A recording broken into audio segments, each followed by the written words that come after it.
에스겔서 우리가 25장부터 말씀을 보는 중에 28장까지 내용들이 심판에 대한 내용이었는데 그 위에 대한 회복에 대한 말씀이 있었죠. 그런데 그 회복에 대한 말씀이 또 끝나면서 오늘 보면 35장에서 다시 황폐함에 대한 심판이 나오는데 그 세일산에 대한 심판입니다. 근데 그 세일산은 바로 우리가 말하는 에돔을 의미합니다.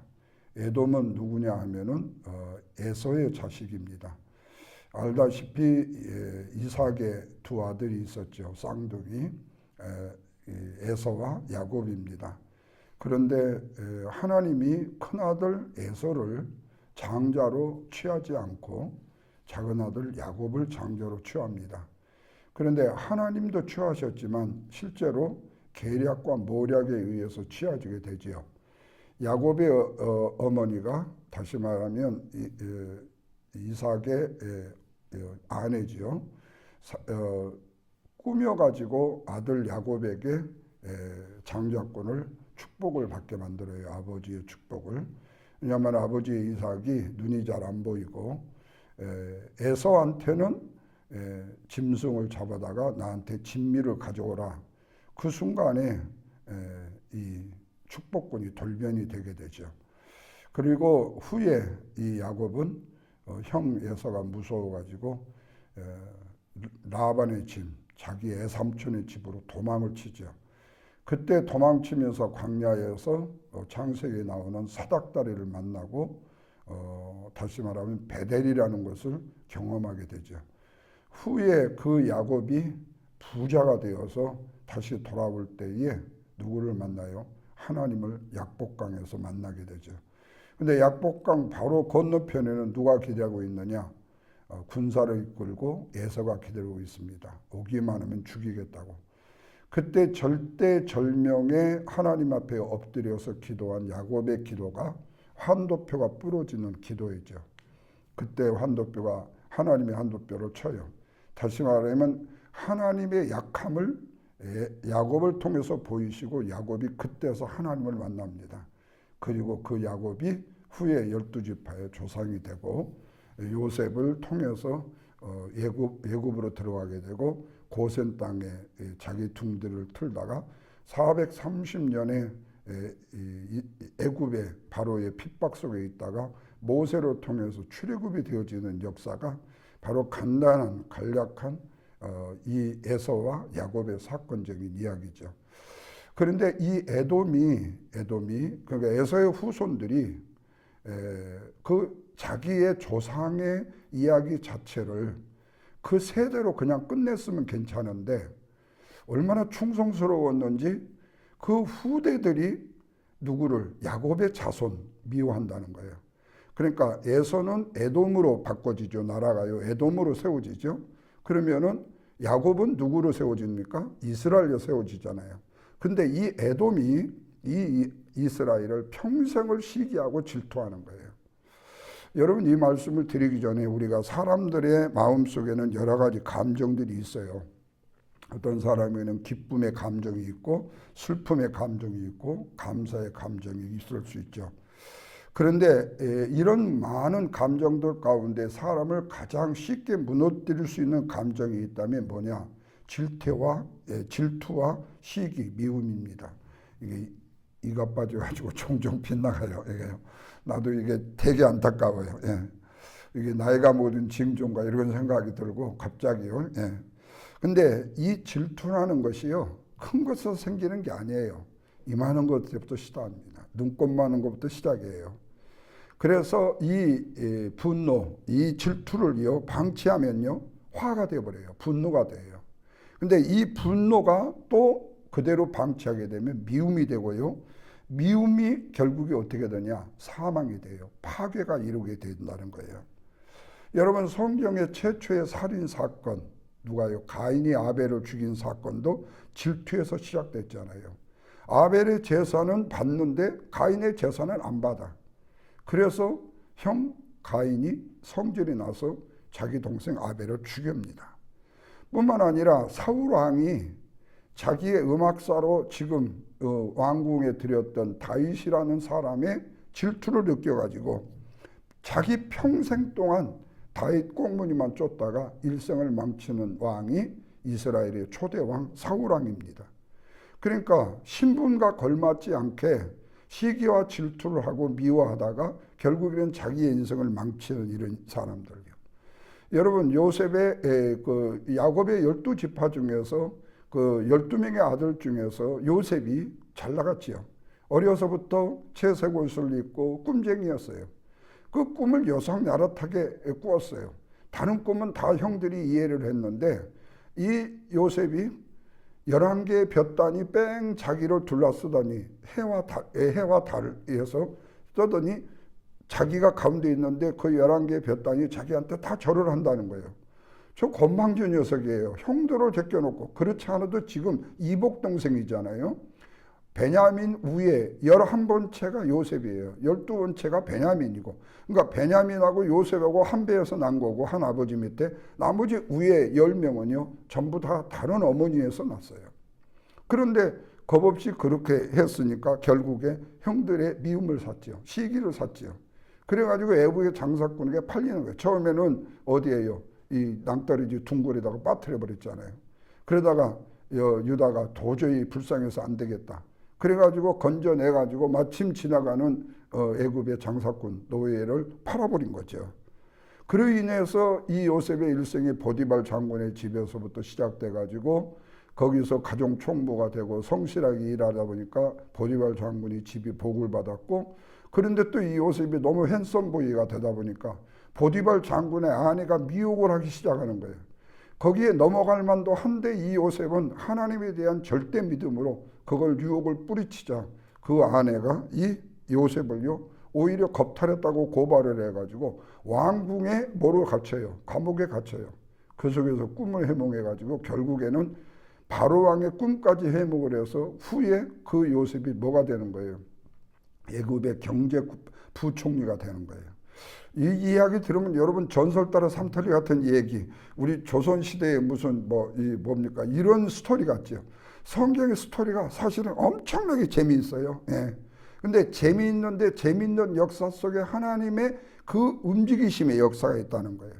이런 면에서 오늘 본문의 말씀이 에돔에 대한 이야기인데, 에돔이요 적들의 칼에 의해서 망한 게 아니라 그들이 진짜 망한 이유는 뭐냐면 그들의 마음속에 가진 질투와 미움이 자신들을 멸망하게 만들었다는 거예요. 여러분, 시기 질투라는 것이요 어쩌면요 그것 자체가 굉장히 건설적이고 좋게 볼 수 있어요. 뭐 어떤 사람은 시기 질투 없이 어떻게 사냐? 맞아요. 그렇게 살 수 없어요, 인간은. 그런데 문제는 그것이 지나치면 그 시기와 질투 때문에 자기의 인생이 끝난다는 거예요. 여러분, 흔히 내가 대표적으로 이 얘기를 많이 하는데 중고등학생들 중에요 1등, 2등이 있잖아요. 근데 2등 애가 1등을 돼보려고 아무리 노력을 해도 안 되는 거예요. 1등을 따라갈 수가 없어요. 그러니까 기도하기를 저놈이 좀 아팠으면 좋겠어요. 학교를 못 나왔으면 좋겠어요. 퇴학을 당했으면 좋겠어요. 제가 심하면 어떻게 되죠? 죽어버렸으면 좋겠어요. 예. 근데 안 죽고 안 아프고 계속 그렇게 1등을 해. 그러니까 나중에는요 계략을 쓰잖아요. 쟤를 어떻게든지 망가뜨리려고. 여러분, 참교육이라는 넷플릭스 드라마에도 보면요 그 2등 하던 애가요 뭡니까? 1등 하던 애를요 죽이려고요 아버지 사업을 협박을 하고요 선생님하고 그 부모하고 짜가지고 그 1등 강사예요. 학원 강사, 학교에서도 1등, 대한민국의 베스트 강사인데 그 사람이 거기에 조정을 받아가지고 1등 하던 애를요 내치려요. 결국에 나중에 참교육에 걸려가지고 그 선생은 망하는 거죠. 근데 그런 걸 볼 때마다 희열이 느껴져요. 왜? 불의가 절대로 승리할 수 없다는 거예요. 그러니까 우리가 남에 대한 시기와 질투를 내 마음속에 가지면 가질수록 상대방이 죽는 게 아니라 내가 죽어. 그러나 옛날에는 그 시기와 질투를 위해서 뭐를 했죠? 왕궁에서요 여자들이 모였어요. 이 허수아비를 만들어 놓고 저녁마다 거기다가 바늘로 찌르고 칼로 찔러서 그거를 해했잖아요. 그러면 저 상대방에게 갈 것이라고. 근데 그거는 미신적인 이야기고 절대로 하나님의 측면에서 미움은 저기다가 전달이 될 수 없어요. 그 미움과 질투는 내가 망하는 일로 갈 수밖에 없다는 거예요. 그렇다면 하나님은 이 질투를 싫어하시겠죠. 왜 싫어하실까? 그리고 우리가 마음을 지키는 은혜가 뭐냐? 이 두 가지를 생각해 봅니다. 질투와 미움은요, 자기 자신을 황폐하게 만든다. 우리가 알다시피 아까 말씀을 드렸듯이 에돔은 에서의 후손이에요. 이스라엘은 야곱의 후손이고, 근데 두 나라가 형제였지만 이 형제의 관계가 오히려 남기보다는 질투였습니다. 야곱이 장조의 축복권을 받는데 그것도요, 그런 모략을 통해서도 받지만은 이전부터 에서가 사냥에다 돌아오면 허겁지겁 배가 고파요. 야곱은요, 부엌놀이예요. 어머니 불 때 주고요, 팥죽 쏘아주고 이런 거 하는 뒷바라지 하는 여자 같은 게요. 그런데 에서가 배가 고파서 막 헐벌떡 들어왔어. 그래 야곱이 팥죽을 끓이고 있어. 야, 팥죽 한 그릇 달라. 그랬더니 야곱이 그러는 거예요. 형, 장자권 그러면 나한테 줘. 아이, 알았어. 내가 그래. 그 팥죽 한 그릇 주면 장자권 줄게. 그냥. 그 말이 실제로 현실이 되어버리고 말아요. 그러니까 그만큼 에서는 자기의 장자권에 대한 하나님의 축복이 소중하다는 것을 소홀히 여겨버린 거예요. 여러분, 교회 안에서 중요한 것도 그거예요. 어떤 직분을 우리에게 주어졌을 때 그 직분을요, 그냥 우연스럽게 순서가 돼가지고 내가 뭔가 하니까 나한테 주어진다고 절대 생각하지 마세요. 그 직분도 얼마나 소중하고 귀한 직분인지 몰라요. 여러분 생각해 보세요. 만약 여러분들이 집사나 장로, 교회 권사라는 직분 자체를 소홀히 생각한다면, 예를 들어 목사인 내가 목사의 직분을 소홀히 한다고 생각해 보십시다. 우스꽝스러운 얘기 있잖아요. 한국에서요. 이거 그냥 지어낸 얘기예요. 수요일 날이요. 수요일 날인데 권사님이 교회를 다녀오시는데 목사님이 낚시터에서요, 낚싯대를 메고 고기를 잡아가지고 와요. 그 목사님이 오다가요, 권사님이 그래요. 권사님, 오늘 어디 갔다 오세요? 그러니까 목사님, 오늘 수요일이에요. 그러니까 목사도 수요일도 모르고 낚시를 갔다는 거예요. 만약에 목사가 그런 직무를 한다면, 그 직무 유기를 한다면 그 목사가 그 교회에서 존재할 수 있어요? 안 되잖아요. 그러면 목사는 안 되는데 왜 그러면 집사님은 안 돼요? 돼야 되잖아요. 하나님의 측면에서는 똑같다는 얘기예요. 그러니까 굉장히 중요한 요소 중에 하나는 뭐냐면은 바로 이스라엘을 잘 되면은 이 에서의 후손들은요, 마음이 불편해요. 어려우면 기뻐하는 거예요. 그러니까 예루살렘이 무너질 때에 이 에돔, 에서의 후손들은 기뻐하면서 조롱을 했어요. 하나님은 그걸 기억하셨다는 거예요. 5절 보십시오. 네가 옛날부터 한을 품고, 그렇게 말해요. 누구 보고요? 에돔 보고요. 에서의 후손들 보고. 네가 옛날에 그 한을 품었다. 여러분, 우리가 일제 36년 동안 당했다는 것은 한으로만 풀고 일본에게 한으로 갚은다면요, 우리나라는 절대로 발전이 없습니다. 그걸 교훈 삼아서 우리가 일본보다 앞서는 나라를 만들기 위해서, 선진국을 만들기 위해서 애써야 되는 것이지, 그들을 한을 품고 그들을 미워한다고 우리에게 덕될 것, 눈꽃만큼도 없어요. 근데 우리 한민족이 갖는 이 한이라는 게 참 그래요. 한을 품었다, 이 말은 오래도록 분노를 저장해 두었다는 거예요. 근데 여러분, 성경은 분노를 오래 품으면요, 그게 성격이 돼요. 근데 그 성격이 오래되면요, 삶이 돼버려요. 그 삶이 오래되면 뭐가 되죠? 운명이 돼버린다는 거예요. 그래서 평생을 분노하고 평생을 미워하면서 사는 인생의 운명을 결정짓는 사람들이 있죠. 하나님은 3절에서 이렇게 말씀해요. 세일사나 내가 너를 대적했다. 내가 너를 대적했다. 너희의 형제인 이스라엘의 이 패배를 즐거워하고 조롱하고 그들을 미워하고 분노했던 너희를 내가 대적한다. 그러니까 이스라엘이 에돔을 대적한 게 아니라 하나님이 이 에돔을 대적하셨다는 거예요. 어제도 우리가 대적에 대한 말씀 드렸잖아요. 하나님이 대적자가 됐다. 이건 무서운 거예요. 여러분, 힘 있는 사람이 우리의 대적이 돼도요, 불부들 떨어요. 그런데 하나님이 우리의 대적이 됐다. 결국에 성읍은 황폐해지고 사람은 끊어지고 산은 폐허가 됩니다. 질투는 상대를 무너뜨리려 하지만 결국에는 자신이 무너뜨리죠. 미움이 다른 사람을 태우려고 하지만 먼저 자기 자신이 태움을 받아요. 잠언은 말해요. 마음의 화평은 육신의 생명이지만 시기는 뼈를 썩게 하느니라. 질투는 영혼을 병들게 한다는 거예요. 여러분, 초대 교부들이 경계했던 7가지의 치명적인 죄가 있는데요. 이에 대해서 한 목사님이 쓰신 책에 보면요, 초대교회 수도사들이요, 교부들과 함께 우리의 영혼을 무너뜨리는 죄가 뭘까를 연구하다 보니까 7가지의 치명적인 죄를 발견했어요. 그게 뭐냐면요, 탐욕과 욕심, 음욕과 시기, 탐심과 분노, 그리고 나태함. 그런데 오늘 본문에 저촉되는 것이 뭐죠? 시기와 분노잖아요. 교부들은 이런 얘기를 합니다. 시기는 다른 사람의 복을 슬퍼하는 마음이며, 분노는 하나님의 자리를 대신하려는 마음이다. 그러니까 내가 내 성질을 내면 거기에 뭐가 되는 거예요? 하나님을 대신하는 마음이다. 그렇다면 시기와 분노라는 것이 왜 치명적인가? 그것은 다른 죄는 자신만 무너뜨린 경우가 되지만은 시기와 분노라는 것은요, 다른 사람까지 상하게 만들기 때문에 그래요. 그러니까 음주운전이 왜 중요해요?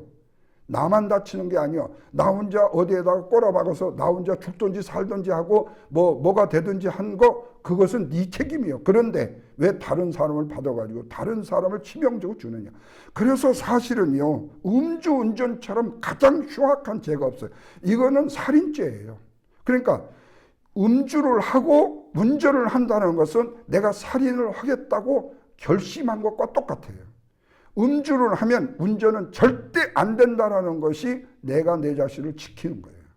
그러니까 그 죄성이 커요. 그것이 우리 대한민국에 이전에는 엄청나게 큰 죄였죠.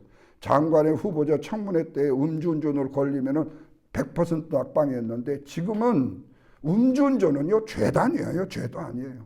사기를 엄청나게 어지렁져 쳐서는 요즘에는 몇억, 몇십억 이 얘기는 하면 돈도 아니에요, 그건. 왜? 요즘에는 조로 나가니까, 조도 넘어가고 좀 넘으면 이제 경이 나와요, 경이. 예. 이번에 코스닥 해갖고 180조가 날라갔다. 국민연금이 등등의 이 얘기들을 하는데, 조가 도대체 우리가 조를 만져본 적이 있어야지. 예. 어쨌든 시기와 분노는 다른 사람을 상하게 만들기 때문에요, 절대로 결코 가볍고 쉬운 죄가 아니라는 거예요. 그래서 하나님은 에돔이 스스로 자멸하게 만들어버리는 거예요. 또 한 가지는 자기 백성을요, 하나님의 백성을요, 이 에돔이 조롱을 했어요. 10절 보십시오. 이 두 민족과 이 두 땅은 내 것이니 우리가 차지하리라. 그러니까 하나님의 것을 왜 지들이 차지하려고 하느냐. 그러니까 이스라엘이 망하는 걸 보고, 이제는 우리 것이다, 우리 차지다. 중요한 사실을 몰랐다는 거예요. 10절에서 뭐예요? 여호와께서 거기 계셨대요. 그러니까 사람들은 하나님이 안 보인다고 생각하고 범죄하고 분노하고 미워하고 시기하고 질투하지만, 하나님은 내가 분노하고 시기하고 질투하는 그 자리에 계신다니까요. 결과 보십시오. 11절에 내 분노와 질투를 내가 알았대요. 12절 보십시오. 내가 나를 향하여 한 모든 비방을 내가 들었다 그래요. 정말로 놀라운 사실은 에돔은요, 이스라엘을 향해서 이 얘기를 했어요. 근데 하나님은 그 말을 하나님 자신에게 한 말로 들으셨다는 거예요. 여러분, 이게요, 엄청난 일 아닙니까? 지금 에돔이 이스라엘 욕했다니까, 이스라엘 비방했다니까, 이스라엘을 책망했다니까요. 그런데 하나님이 그걸 들으셨대요. 왜요? 이스라엘은 하나님의 백성이고 하나님의 소유이기 때문에. 그래서 하나님의 백성을 조롱하는 것을 들으시고 억울함도 들으시고 눈물도 하신다는 거예요. 제가 한국에서 목회 초년생 때예요. 교인들이요, 목사의 말은요, 목사님을 건드리면 죄가 된다라는 걸 좀 알았나 봐요. 그런데 사모를 건드리면, 우리 집사람을 건드리면 죄가 안 된다고 생각했나 봐요. 그래서 내가 어느 주간에는요, 목사 아내를 건드리는 것도 죄가 됩니다는 설교 제목을 가지고 설교를 한 적이 있었어요. 예. 그 정도로 내가 우리 집사람을 사랑했다니까요. 예. 그렇게 했어요. 예. 근데 이거는요, 목사만이 아니라요, 목사 아내만이 아니라요, 성도 한 사람 그 누구도 멸시하고 조롱하면요, 그것이 바로 하나님을 조롱하는 게 돼요. 근데 그 사실을 우리는 모른다는 거예요. 왜? 내 자신의 잘남과 내 자신의 똑똑함, 그리고 내 자신의 뭔가가 조금 풍겨지기를 원하니까 그것이 죄인지도 모르고 그냥 그렇게 하는 거예요. 여러분, 이게요, 엄청나게 슬픈 일이 아닐 수 없어요. 그래서 하나님은 당신의 백성이 조롱을 당하는 것도 들으시고 억울함도 들으시고 눈물도 들으셔요. 비난도 들으셔요. 우리가 때때로 사람들의 말 때문에 상처를 받는 경우가 있어요. 그때 하나님은 말씀하셔요. 사랑하는 아무개야, 너 상처받았지? 내가 다 들었어. 하나님은 우리를 이렇게 위로하신다니까요. 반면에 반대로 악인에게는요, 심판의 선언이 되어버리는 거예요. 여기서 중요한 것은 분노를 다스리지 못하면 목회자요, 목사도요, 짐이 되어버려요. 목회를 하다 보면 억울한 일 있고 오해도 있잖아요. 열심히 섬겼는데 비난을 받을 때도 있죠. 오해를 받을 때요. 그때 우리 선배들이나 하나님의 하시는 말씀은 뭐예요? 목회자는 화내면 진다, 그거예요. 목회자가 화내면 진다. 근데 그 지는 일들이 너무 많아요. 이 말은 감정을 느끼지 말라는 뜻이 아니고 감정에 끌려가는 행동을 하지 말라. 감정은 느낄 수 있어요. 인간이잖아요. 근데 그 감정에 끌려가지 마라. 그러니까 부부싸움에서 내가 항상 지는 이유가 어쩐 줄 아세요? 나중에 내가 큰 소리 쳐가지고 져요. 예. 그냥 끝까지 그냥 조용조용히 가면 이길 수 있을 텐데 내가 잘한 것도 질 수 있어요. 큰 소리 치면요. 그러니까 분노는 이기는 것처럼 보이지만 결국 관계는요, 무너지는 신뢰를 잃게 된다는 거예요. 예수님은 모욕을 당하셨지만 욕으로 갚지 않으셨잖아요. 억울함을 당하셨지만 아버지께 맡겼잖아요. 베드로전서 2장에 보면요, 공의에 심판하시는 하나님 앞에 부탁하셨다고 그랬어요. 여러분, 목회뿐만 아니라 가정도 마찬가지 아니에요? 부부가 화를 이기지 못하면 서로에게 상처로 남잖아요. 부모가 분노를 절제하지 못하면 자녀에게 깊은 상처를 남기잖아요. 교회도 성도도 마찬가지잖아요. 분노는 공동체를 무너뜨리고 분노를 참는 것은 우리의 성격의 문제가 아니라 우리의 영성의 문제여야 된다는 거예요. 그러니까 내가 이 말을 했을 때 다른 사람이 어떻게 생각할까에 대한 것을 생각하지 않고 내 의견이 중요하면 내 의견을 얘기해버리면 어떤 사람은요, 상처를 받아요. 여러분 마찬가지예요. 어떤 이 저수지 조그마한 방죽 같은 데에다가요, 돌을 갖고요 던졌어요. 근데 내가 돌을 던진 이유는 뭐냐면 저 개구리 저거 아주 막 우러싸서 고약해서 던졌더니 그 돌이 다른 데 튀어가지고 다른 개구리가 죽었어. 예. 그러니까 사실 우리는 아무것도 아닌 것처럼 이렇게 던졌는데 그 던진 것이 어떤 사람에게는 화살이 되어버리는 경우가 있다는 거죠. 질투는 참는다고 사라지지 않습니다. 성경은 우리에게 그 질투를 막을 수 있는 길을 보여주셔요. 그건 뭐냐? 주님을 닮아가는 것. 주님은 모욕받아도 참으셨잖아요. 배신을 당해도 참으셨잖아요. 십자가에서 달리실 때에 조롱하던 사람들, 모욕하던 사람들, 뺨을 때리는 사람들, 옷을 벗기고 흉포를 나누려고 했던 사람들, 그때 주님은 십자가에서 뭐라고 기도하셨죠? 아버지요, 저들의 죄를 사하여 주옵소서. 저들이 모르고 하는 일입니다. 성도의 신앙은 예배당 안에서만이 드러난 것이 아니라 화를 내고 싶은 순간, 억울한 순간, 질투가 올라오는 순간 예수님을 선택하는 것이 진짜 신앙이라는 거죠. 분노를 다스리는 것은요, 단순한 인격의 수양만이 아니에요. 오직 주님을 닮아가는 평생의 훈련인 거예요. 성령께서 우리의 마음을 다스리실 때 시기는 감사로, 분노는 오래 참음으로 변화되는 거죠. 그래서 여러분, 에돔은요, 칼 때문에 망하는 것이 아니고 그들의 고약한 심성 때문에 망했다. 질투가 나라를 무너뜨렸고 분노가 역사를 끝냈습니다.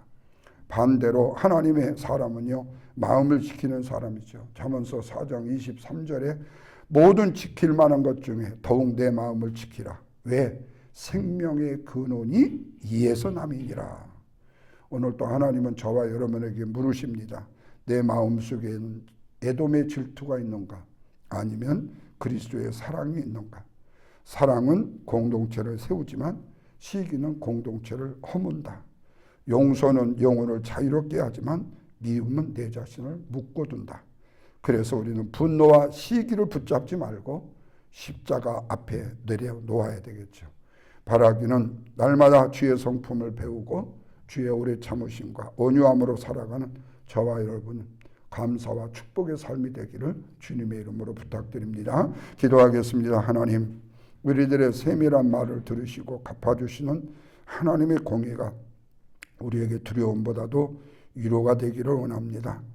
원수에게 조롱을 받을 때 하나님이 보응하신다는 약속도 믿음으로 붙들게 하여 주시고, 애매한 고통을 당할 때에도 우리의 마음에 보응은 하나님의 하심을 믿게 하여 주옵소서.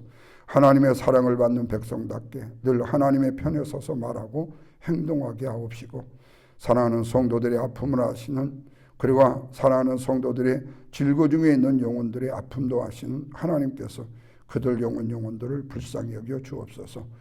무엇보다도 사랑하는 김희양 집사님 수술을 앞두고 있는데 두려움 제거해 주시고 담대함을 주옵소서. 하나님이 내 안에 임재하심을 경험하게 하여 주시고, 희조자매님 주님 기억하시고 그 영혼을 맑게 하셔서 하나님의 아름다운 영이 그 마음을 새롭게 하시고, 우선순위가 하나님께 예배하는 데 있고 하나님을 붙드는 데 있다는 믿음으로 변화되는 귀한 복된 삶 되게 해 주옵시고, 성도들의 여러 가지 형편과 처지, 우리가 알게 모르게 아픔당하고 고통당하는 영혼들이 있습니다. 찾아가 주셔서 위로해 주시옵소서. 물질 때문에, 또한 자녀 때문에, 그리고 또한 진로 때문에, 직장 때문에, 인간관계 때문에 여러 모양의 환경 속에서 아파하고 힘들어하는 영혼들 하나님 아시죠. 우리 알지 못하지만 주님은 그들의 심령 속에 내주하셔서 그들의 마음에 감화감동을 주시고, 그들이 원하고 바라는 믿음의 소원들 주 앞에 이루어지게 하시고, 또한 중보로 사랑하는 형제자매들을 위해서 간구할 때도 하나님 그 기도 외면치 마시고 들어 응답하여 주셔서 합력하여 선을 이루시는 주님의 놀라운 사랑의 은총을 깨닫는 복된 영혼들이 되게 해 주시옵소서. 오늘 한 날도 우리 주님께 맡깁니다. 이 날이 주님 보시기 아름답고 복된 날로 축복해 주옵소서. 예수님의 거룩하신 이름으로 기도하옵나이다. 아멘. 하늘에 계신 우리 아버지여, 이름이 거룩히 여김을 받으시오며 나라의 임하옵시며 뜻이 하늘에서 이루어짐 같이 땅에서 이루어지이다. 오늘날 우리에게 일용할 양식을 주옵시고, 우리가 우리에게 죄진 자를 사해 준 것 같이 우리의 죄를 사하여 주옵시고, 우리를 시험에 들게 하지 말게 하옵시며 다만 악에서 구하옵소서. 대개 나라와 권세 영광이 아버지께 영원히 있사옵나이다. 아멘.